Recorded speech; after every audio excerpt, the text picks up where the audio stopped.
Hi കൂട്ടുകാരെ, പുതിയൊരു വീഡിയോയിലേക്ക് എല്ലാവർക്കും സ്വാഗതം. അങ്ങനെ ഇനി വിനയൻ ഭയങ്കര അഹങ്കാരിയായി മാറണം കേട്ടോ. കാരണം വിനയൻ്റെ കയ്യിൽ 20 ലക്ഷം രൂപ കിട്ടിയത് കൊണ്ട് തന്നെ വിനയനെ എന്തും ചെയ്യാന്നുള്ള ആ ഒരു നിലപാടായി തുടങ്ങണം കേട്ടോ. വിനയൻ തൻ്റെ 2 പെൺകുട്ടികളെ അവിടെ ഇട്ട് ഇങ്ങനെ ക്രൂരമായി പീഡിപ്പിച്ചും കൊണ്ടിരിക്കണം കേട്ടോ. എന്നാൽ ഇതൊക്കെ ഇവർക്ക് മനസ്സിലാവുന്നില്ല. ഇവർക്കാണെങ്കിൽ കുഞ്ഞുങ്ങൾ സദാസമയം ഉറക്കം, ഓരോ ദിവസം ചെല്ലുമ്പോൾ കുഞ്ഞുങ്ങൾ ഇങ്ങനെ തളർന്നു വന്ന് തുടങ്ങുകയാണ്. കുഞ്ഞുങ്ങൾക്ക് ഈ ഉറക്ക ഗുളിക കൊടുത്ത് അവർക്ക് കണ്ണിൻ പോളകൾ പൊന്താനാവാത്ത അത്രയും അവസ്ഥയിലോട്ട് എത്തി തുടങ്ങുന്നുണ്ട് കേട്ടോ. ഈ സമയമാണെങ്കിലും വിനയൻ ബിസിനസ് ചെയ്യാൻ വേണ്ടി ബിസിനസ്സിലോട്ട് ഇറങ്ങുകയാണ്. അതായത് CCTVയുടെ ആ ഷോപ്പ് ഓപ്പൺ ചെയ്യാൻ പോവാണ് കേട്ടോ. അങ്ങനെ വിനയനാണെങ്കിലോ ഈ ഷോപ്പ് ഓപ്പൺ ചെയ്യാൻ പൈസ ഇങ്ങനെ ഇറക്കുന്ന സമയത്ത് ലതികയിൽ ലംബോദരൻ ചോദിക്കുകയാണ്, നിനക്ക് എവിടുന്നാണ് അത്രയും പണം കിട്ടുന്നത് എന്നൊക്കെ ചോദിക്കുകയാണ് കേട്ടോ. ആ സമയം വിനയൻ പറയണേ, ഞാനൊരു നല്ല കാര്യത്തിന് ഇറങ്ങുമ്പോൾ നിങ്ങളുടെ ഈ എരണം കിട്ട നാക്കുണ്ടല്ലോ അതൊന്ന് നിർത്തണം, നിങ്ങളിങ്ങനെ സംസാരിക്കട്ടെ എന്നൊക്കെ ഇങ്ങനെ പറയാനിട്ട്. ആ സമയം ലതികയോട് ലംബോദരൻ പറയാൻ, എവിടേക്കോ ഒരു ചുറ്റിക്കളി ഉണ്ട്, എന്താണ് ഇവിടെ സംഭവിക്കുന്നതെന്ന് മനസ്സിലാവുന്നില്ല. അവൻ്റെ കയ്യിൽ ആ പണം വന്നിട്ടുണ്ടെങ്കിൽ തീർച്ചയായും എന്തോ ഒരു ആപത്ത് സംഭവിച്ചിരിക്കുന്നു.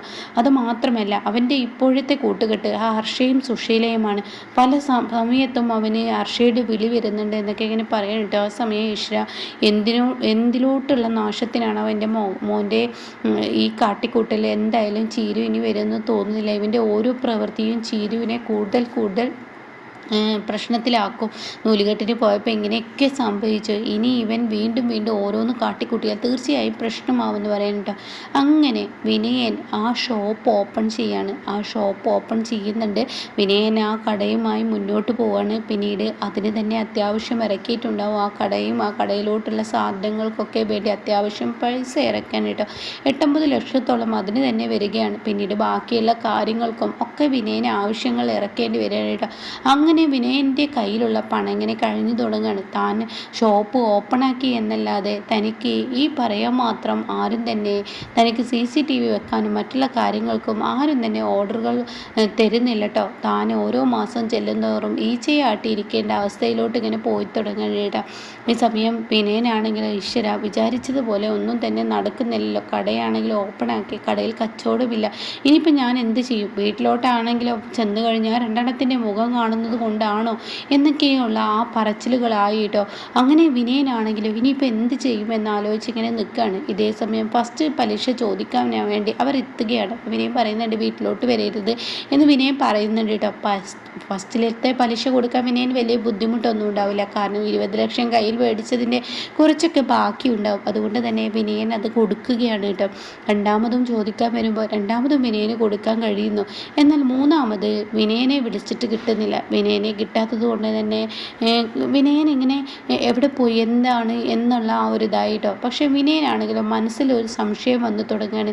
താൻ 20 ലക്ഷം മേടിച്ചിട്ടുള്ളൂ, പക്ഷേ തനിക്ക് എന്താ ഇത്രയും തോന്നിയ പലിശ അവർ തന്നോട് ചോദിക്കുന്നു എന്നുള്ള സംശയം വിനയനിൽ വന്നു തുടങ്ങുകയാണ് കേട്ടോ. അപ്പോൾ ഈ സമയം വിനയനാണെങ്കിലോ ഫസ്റ്റിലെ പലിശ വാങ്ങാൻ വരുമ്പോൾ തന്നെ ഹർഷയോട് ചെന്ന് പറയുന്നുണ്ട്, ഇതെന്തപ്പോൾ ഞാൻ കുറച്ച് പണമാണ് വാങ്ങിയിട്ടുള്ളൂ, 20 ലക്ഷത്തിന് ഇത്ര വല്ലാത്ത പലിശ ഉണ്ടാവില്ലല്ലോ എന്നൊക്കെ പറഞ്ഞ് വിനയൻ സംസാരിക്കുമ്പോൾ ഉടൻ തന്നെ വിനയനോട് ഹർഷ പറയണേ, നീ വിചാരിക്കുന്നത് പോലെയൊന്നുമല്ല, മുമ്പത്തെ പോലെയൊന്നുമല്ല, നിൻ്റെ വീട് നിൻ്റെ പേരിലൊന്നല്ലല്ലോ, നിൻ്റെ അമ്മയുടെ പേരിലല്ലേ. അപ്പോൾ ഒരുപാട് ടാസ്ക് ഉണ്ട് അതിൽ, അത് നിനക്ക് പറഞ്ഞാൽ മനസ്സിലാവില്ല, ഒരുപാട് ബുദ്ധിമുട്ടുകളുണ്ട്, അതുകൊണ്ടൊക്കെ ആയിരിക്കാം. എന്തായാലും പിന്നെ എൻ്റെ ആവശ്യങ്ങൾ നേടുന്നുണ്ടല്ലോ, ഇനി കറക്റ്റ് സമയത്ത് അവർക്ക് പലിശ കൊടുത്താൽ ഇതിൻ്റെ പ്രശ്നത്തിന് പരിഹാരമാവും. അപ്പോൾ വിനയനെ എന്തൊക്കെയോ പറഞ്ഞ് ഹർഷ അങ്ങ് ഇല്ലാതാക്കുകയാണ്. ഇതേസമയം ഹർഷയെ നോക്കി സുശീല ഇങ്ങനെ ചിരിക്കുന്നുണ്ട് കേട്ടോ.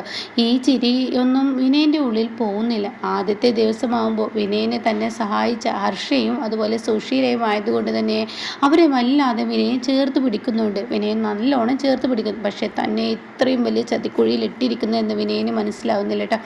അങ്ങനെ 2-3 പലിശയൊക്കെ വാങ്ങൽ കഴിഞ്ഞു. മൂന്നാമത്തെ പലിശ വാങ്ങാൻ വേണ്ടി വിനയനിലോട്ട് എത്താണ്. വിനയൻ ഫോൺ എടുക്കുന്നില്ല. വിനയനെ തിരക്കി പലിശക്കാർ വീട്ടിലോട്ട് എത്താണ്. ഈ സമയം വിനയനോട് ചോദിക്കുകയാണ്, എവിടെയാടാ പണം, എന്താ നീ ഫോൺ എടുക്കാത്തത്? അപ്പോഴേക്കും വിനയനാണെങ്കിൽ ഇവരെ കാണുമ്പോൾ വിനയൻ മുറ്റത്തോട്ട് ഓടിച്ചെന്ന് ഇങ്ങോട്ടേക്ക് പോകാമെന്ന് പറയണം. അപ്പോൾ ലംബോദരി ചോദിക്കുകയാണ്, എന്താടാ, ആരാടാ വന്നത്, എന്തിനപ്പോൾ നിങ്ങളത് അറിയുന്നത്, എന്നെ കാണാൻ പലവരും വരും. ദേ വിനയ, നീ വല്ല ഊരാ കുടിക്കലും ചെന്ന് പെട്ടിട്ടുണ്ടെങ്കിൽ ഇപ്പം പറഞ്ഞോ, നീ ചെന്ന് പെട്ടിട്ടുണ്ടെങ്കിൽ തീർച്ചയായും നിന്നെ സഹായിക്കാൻ പിന്നെ ഈ അമ്മാവനും അതുപോലെ നിൻ്റെ അമ്മക്കും കഴിയില്ല. അതുകൊണ്ട് വിനയ, നിൻ്റെ ഇപ്പോഴത്തെ പോക്ക്, കുറച്ച് നാളായി നിൻ്റെ ആ നൂല് താലികെട്ടിൻ്റെ തലേദിവസം മുതൽ നിൻ്റെ പ്രവൃത്തിയും അതുപോലെ തന്നെ ബാക്കിയുള്ള കാര്യങ്ങളും ഒരു ജോലിയും ഇല്ലാതെ നീ ഇങ്ങനെ എനിക്കല്ലേ ജോലിയുള്ള CCTV അതിൽ നിന്ന് നിനക്ക് ഇത്ര വലിയ വരുമാനമൊന്നും കിട്ടില്ല, നിൻ്റെ ആഡംബരവും കടയിടാനുള്ള ക്യാഷും ഇതൊക്കെ നിനക്ക് എവിടെ നിന്ന് കിട്ടി? അതെ, നിങ്ങളിത് ആവശ്യമില്ലാത്ത കാര്യങ്ങളിൽ നിങ്ങൾ ഇടപെടേണ്ട. അങ്ങനെ വിനയൻ അങ്ങനെ ഓരോന്ന് പറഞ്ഞു തുടങ്ങുകയാണ് കേട്ടോ.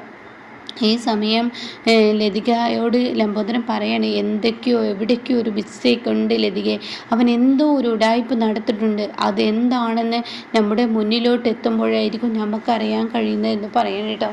എന്നാൽ ഈ സമയം വിനയനാണെങ്കിൽ അവർക്ക് എങ്ങനെയൊക്കെയോ തട്ടിമുട്ടി ആ ഒരു പലിശ പണം കൊടുക്കുന്നുണ്ട്. ആ ഒരു മാസവും അങ്ങനെ കഴിഞ്ഞു പോവുകയാണ്.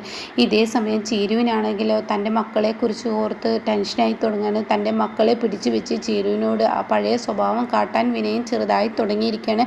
ചീരു ഇങ്ങോട്ടേക്ക് വന്നിട്ട് ഇനി കുട്ടികളെ കൊണ്ടുപോയാൽ മതി, വെറുതെ ഇങ്ങനെ കുട്ടികളെ അങ്ങോട്ടും ഇങ്ങോട്ടും പറഞ്ഞേക്കണ്ട എന്നൊക്കെ പറഞ്ഞിട്ട് വിനയൻ്റെ ആ പഴയ സ്വഭാവം കാട്ടുമ്പോൾ ഉടൻ തന്നെ ഇപ്പുറത്ത് ഇവർ തമ്മിൽ വഴക്കാണല്ലോ. അതുകൊണ്ട് തന്നെ രഘുവിനോട് കാര്യങ്ങൾ പറയാനും വയ്യ. അതുകൊണ്ട് ചിരി പറയുന്നുണ്ട്, അച്ഛാ എൻ്റെ മക്കൾക്ക് എന്തോ ആപത്തുണ്ട്, അതുകൊണ്ടാണ് അയാൾ കൊണ്ടുവരാത്തത്. ഇനിയിപ്പോൾ അയാൾ എൻ്റെ മക്കളെ എന്തെങ്കിലും ചെയ്തിട്ടുണ്ട് എന്നറിയാനൊക്കെ എന്താ വഴി? ഇനിയിപ്പോൾ ഞാൻ അങ്ങോട്ടേക്ക് പോകേണ്ട അവസ്ഥ വരുമോ? അപ്പോൾ അമ്പിളി പറയുന്നുണ്ട്, ഇനി അങ്ങോട്ടേക്ക് പോയാൽ ഒരു പക്ഷേ അവൻ എന്നെ അവിടെ ഇട്ട് പൂട്ടും, പണ്ടുണ്ടായ ഓർമ്മ നിനക്കുണ്ടല്ലോ എന്നൊക്കെ ഇങ്ങനെ പറയണം. ആ സമയം മോളെ നീ ഒന്ന് ക്ഷമിക്കുക, എന്തായാലും കുഞ്ഞുങ്ങളെ കൊണ്ടുവരാം, ഇനി ലാസ്റ്റായിട്ട് അവനോടൊന്ന് പറഞ്ഞു നോക്കാം, എന്നിട്ടും അവൻ കൊണ്ടുവന്നിട്ടില്ലെങ്കിൽ പിന്നെ വേണ്ടത് ഞാൻ ചെയ്തോളാം എന്ന് മാഷ് പറയുന്നുണ്ട്. ആ സമയം വിനയനെ തിരക്കി വീണ്ടും പലിശക്കാർ വരികയാണ്. വീണ്ടും പലിശക്കാർ വരുമ്പോൾ 1, 2, 3 അടവുകളൊക്കെ തെറ്റിത്തുടങ്ങാണ്. വിനയൻ ആ പലിശ കൊടുക്കുന്നില്ല. പിന്നീടാണെങ്കിലോ അവർ വീട് കയ്യിലെടുക്കുന്ന ആ ഒരു സീനാണ് കേട്ടോ വരുന്നത്. വിനയൻ്റെ വീട്ടിലോട്ട് അവർ ഇടിച്ച് കയറുകയാണ്, എന്നിട്ട് സാധനങ്ങളൊക്കെ വലിച്ചിടുകയാണ്. ആ സമയം വിനയൻ അവിടെ ഉണ്ടാവില്ല. അപ്പോൾ ലംബോദരനിൽ അധികം ചോദിക്കാൻ, നിങ്ങളൊക്കെ ആരാ, നിങ്ങളൊക്കെ എന്തിനാണ് ഇങ്ങോട്ടേക്ക് വന്നിരിക്കുന്നത്, നിങ്ങൾ എന്തിനാണ് എൻ്റെ വീട്ടിലെ സാധനങ്ങൾ വലിച്ചിടുന്നത്? അതെ, മര്യാദയ്ക്ക് ഇവിടെ നിന്ന് പോയിക്കോ, ഈ വീട് ഇനി നിങ്ങളുടേതല്ല, ഇത് നിങ്ങൾക്ക് നഷ്ടപ്പെട്ടിരിക്കുന്നു. അത് കേട്ട ഉടൻ തന്നെ ലംബോദരൻ ചോദിക്കുകയാണ്, എന്തൊക്കെയാണ് നിങ്ങൾ ഈ പറയുന്നത്? ഞാൻ പറഞ്ഞല്ലോ, പലിശ കറക്റ്റ് സമയത്ത് അടച്ചില്ലെങ്കിൽ ഞങ്ങളുടെ സ്വഭാവം ഇതാണ്, അതുകൊണ്ട് ഈ മക്കളെയൊക്കെ കൂട്ടി ഇവിടെ നിന്നും ഇറങ്ങണമെന്ന് പറഞ്ഞിട്ട് ലതികയും ലംബോദരനെയും വീട്ടിൽ നിന്നും വെളിയിലോട്ടാക്കാണ് കേട്ടോ. ഈ സമയമാണ് വിനയൻ അങ്ങോട്ടേക്ക് കയറി വരുന്നത്. വിനയനെ കാണുന്ന ഗുണ്ടകൾ പിടിച്ചെടുക്കണം. എടാ, മര്യാദയ്ക്ക് ഇവിടെ നിന്ന് ഇറങ്ങിക്കോ, ഇനി നിനക്ക് ഈ വീട്ടിൽ നിൽക്കാൻ പറ്റത്തില്ല എന്ന് പറഞ്ഞിട്ടോ. ഇത് കേൾക്കുന്ന ലതിക, എന്തൊക്കെയാടാ ഇവിടെ സംഭവിക്കുന്നത്, ഇനി മര്യാദക്ക് പറയടാ, എന്തൊക്കെയാണ് ഇവിടെ ഉണ്ടായിരിക്കുന്നത് എന്നൊക്കെ ചോദിക്കുകയാണ് കേട്ടോ. ആ സമയം വിനയൻ ഒന്നും തന്നെ മിണ്ടുന്നില്ല. അപ്പോഴാണ് കേട്ടോ ഒരു കാറിൽ 2-3 ആളുകൾ വന്നിറങ്ങുന്നത്. ജോത്സ്യൻ ഈ ഒരു പലിശയുടെ കാര്യങ്ങൾ ഏർപ്പാടാക്കി കൊടുത്ത ആളുകളായിരിക്കും കേട്ടോ. അവരൊക്കെ വന്നിറങ്ങുന്നത്. വിനയനാണെങ്കിൽ ആരാ എന്താ എന്നൊക്കെ ചോദിക്കുമ്പോൾ, അതെ നിൻ്റെ വീട്, നീ എൻ്റെ കയ്യിൽ കൊണ്ടുവന്ന ആധാരമുണ്ടല്ലോ, ആ ആധാരം വെച്ച് നിനക്ക് ഞാൻ ഇത്ര പണം തന്നിരുന്നു, 50 ലക്ഷം രൂപയാണ് നിനക്ക് ഞാൻ തന്നത്. അത് കേൾക്കുന്ന വിനയം പറയണേ, എനിക്ക് നിങ്ങൾ 50 ലക്ഷം രൂപ തന്നിട്ടില്ലല്ലോ, 20 ലക്ഷമല്ലേ? അപ്പോഴേക്കും ലതിക, നെറി കെട്ടവനെ, നീ എന്താടാ കാണിച്ചിരിക്കുന്നത്? എൻ്റെ വീടിൻ്റെ ആധാരം നിങ്ങളുടെ കൈകളിലോ? അപ്പോഴേക്കും ലതിക, ഞാനൊന്ന് പോയി നോക്കട്ടെ എന്ന് പറഞ്ഞിട്ട് ലതിക ഓടുന്നുണ്ട് കേട്ടോ. അങ്ങനെ ലതിക പോകാൻ ശ്രമിക്കുമ്പോൾ അവർ സമ്മതിക്കില്ല. അപ്പോൾ തന്നെ വിട്ടേക്കവരെ എന്ന് പറയുന്നുണ്ട്. അപ്പോൾ ലതിക തൻ്റെ അലമാറയിൽ പോയി നോക്കുമ്പോൾ തൻ്റെ ഫയൽ മാത്രമേ ഇരിക്കുന്ന, ആ ഒരു ആധാരം വെച്ചിരിക്കുന്ന ആ ഫയൽ മാത്രമേ ഇരിക്കുന്നു. ഇത് കാണുന്ന ലതികക്ക് അങ്ങ് ദേഷ്യം പിടിക്കാണ്. ലതിക ആ വീട്ടിലുള്ള വെട്ടുകത്തി എടുത്ത് വിനയൻ്റെ നേർക്ക് അങ്ങ് വരികയാണ്. ഇതേ സമയം വിനയനാണെങ്കിലോ ഇവരോട് അങ്ങ് തട്ടിക്കയറണം. നിങ്ങളെന്താ ഈ പറയുന്നത്? ഞാൻ നിങ്ങളുടെ കയ്യിൽ നിന്ന് 20 ലക്ഷം രൂപ വാങ്ങിയിരിക്കുന്നത്, പിന്നെ ഇങ്ങനെ 50 ലക്ഷം? വാങ്ങുമ്പോഴൊന്നും പ്രവർത്തിക്കുമ്പോഴൊന്നുമുള്ള നിൻ്റെ ഈ സ്വഭാവമുണ്ടല്ലോ, അത് ഞാൻ നിന്നെ വെറുതെ വിടില്ല എന്ന് പറയണേ. അപ്പോൾ വിനയം പറയണേ, ഇല്ല, ഞാൻ നിങ്ങളുടെ കയ്യിൽ നിന്ന് 20 ലക്ഷം രൂപയാണ് ആ ജോത്സ്യനോട് ഹർഷയോടൊക്കെ ചോദിച്ചു നോക്ക്. ആ സമയം നീ ഈ എഗ്രിമെൻ്റ് ഒന്ന് വായിച്ചു നോക്കിയെന്ന് പറഞ്ഞിട്ട് വിനയനെ ആ എഗ്രിമെൻ്റ് ഒന്ന് കാണിച്ചു കൊടുക്കണം കേട്ടോ. അപ്പോൾ അതിൽ കാണാം 50 ലക്ഷം വിനയം കൈപ്പറ്റിയിരിക്കുന്നു എന്ന് പറഞ്ഞിട്ട് വിനയൻ ഒപ്പിട്ടിരിക്കുന്ന ആ എഗ്രിമെൻറ്റ്. അപ്പോൾ വിനയൻ പറയും, ഇല്ല, ഞാൻ ഇതല്ല ഒപ്പിട്ടത്. അത് കേട്ട ഉടനെ, ഇനി എന്താടാ ഞങ്ങളോട് കള്ളത്തരം പറയുന്നു, ഇത് ആരുടെ ഒപ്പാടാ എന്ന് ചോദിക്കാൻ കേട്ടോ. അപ്പോൾ വിനയൻ പറയണേ, എൻ്റെ ഒപ്പ് എന്ന് പറയും കേട്ടോ. എന്നാൽ നീ വാങ്ങിയിരിക്കുന്ന 50 ലക്ഷം.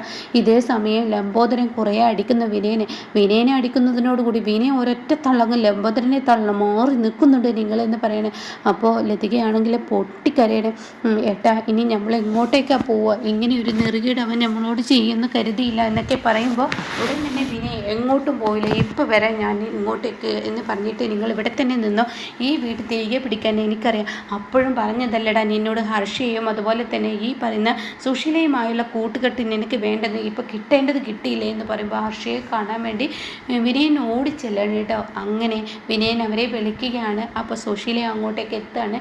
അപ്പോൾ വിനയൻ ഹർഷയുടെ നേർക്കങ്ങ് ചൂടാവുന്നത്, നിങ്ങൾ എന്ത് പണിയാണ് എന്നോട് കാണിച്ചു വെച്ചിരിക്കുന്നത്?